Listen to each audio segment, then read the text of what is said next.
Alright, so here's the deal. I broke the ground wire while I was putting the bolt back in the riser bushing. And then when I was taking the bolt back out to get to the broken ground wire, I noticed that the bolt was hard to turn on every revolution. It got harder to turn out. I couldn't really get it with my fingers. So when I looked at it, when I got it out, it was bent.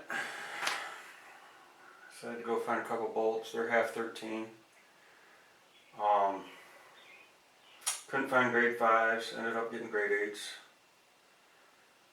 Figure always up, never down. So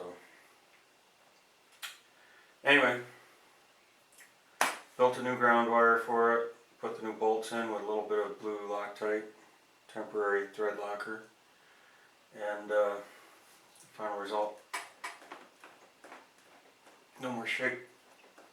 I can barely move them at all. I torqued them 50 foot-pounds. It's really hard to find a torque spec, but there was a torque spec for a bushing kit that was aftermarket, and that was 50 to 60 pounds. So I think I set quick type torque wrench at like 55 foot-pounds. There you go. Also, when I was doing the ground wire, I took the headlight bezel off and let it hang. And that made it a lot easier to put the torque wrench on those bolts. So I went ahead and torqued those bolts before I put the headlight bezel back on.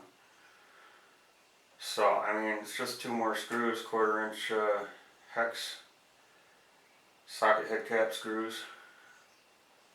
I didn't put any Loctite on those. I'll probably notice if they loosen up. I don't think they're gonna. So, there you have it. She's tight now.